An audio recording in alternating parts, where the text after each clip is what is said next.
This is Daily Truth for Living with Bishop Dr. Mark S. Harewood of Light Ministries International. We would love that everything would go back to normal and we will be spared the agony of what is happening and what will happen even after this pandemic is eased and all of that. That we thank God for what He's doing in our nation and indeed in the Caribbean and all over the world. So Jesus wanted to, if it's possible, Lord, let me know, could I bypass this? I don't think it was out of fear or whatever, but Jesus was in a place where he would have been separated from the Godhead. Nothing like that had never happened to him before. However, his motivation, in other words, he acknowledged that the Father knew best.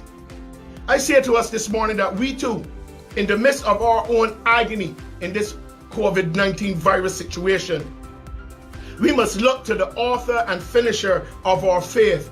And here's what we have to do. We've got to acknowledge. Did you hear me? Acknowledge that God knows best. It's not what you feel. Yes, you're human and you will feel stuff. But our faith dictates that we acknowledge, that we declare in our prayers every single day that God knows best. Many of us can testify when we didn't know where to turn, left or right, when we were at our wits' end. This same God came through for us. He kept us today. He's still keeping us. So Jesus asked that the Father's will be done, whether that was to spare him or to send him to the cross. Jesus yielded to the will of the Father. I say to us, we too must yield to the will of the Father, and we must pray. Pray every single day. Lord, let your will be done. Father, in the midst of all of this happening, let your will be done. The reality of this COVID-19 virus has brought us to a unique, and I would say indeed terrifying situation where many are questioning whether the present reality is about God's will being done. I say yes, it is. It is His will being done. You see, many are fearful and worried that they will not be able to work or have a job to work, or even if they're working, they might be working on less days in the week, whatever, and whether or not they'll be able to meet the needs of their family. Many are feeling the pressure mentally. Folks, we do not know why God allowed the virus, but what we must believe is that His will is being accomplished. Did you hear me this morning? And in Isaiah 46, 9-10, God clearly established that He is God and God alone. He established that He is God and God alone.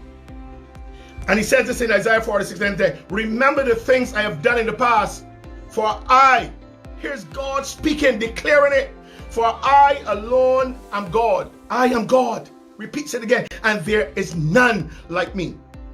In other verses, it says about His thoughts and other thoughts, etc. And verse 10 says, only I can tell you the future before it can even happen.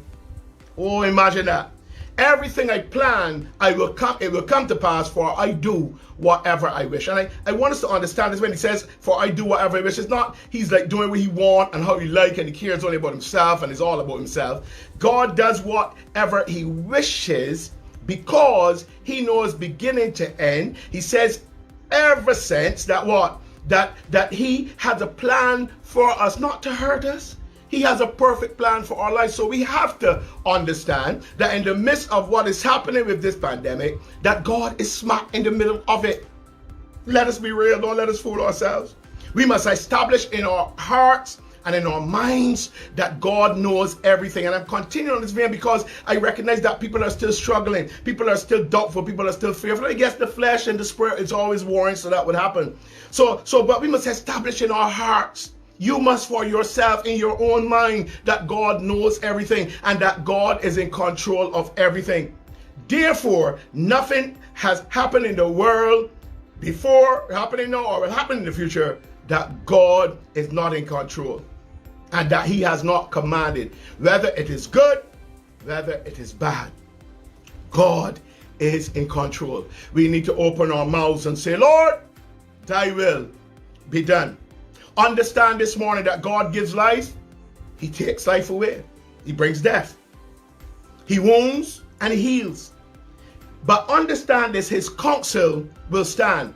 And I say to us this morning that no purpose of his can be thwarted. So, that's why always when I finish praying, I ask God for healing. I ask God for deliverance. I end my prayer by saying, Lord, at the end of the day, I don't want to be praying against what you want.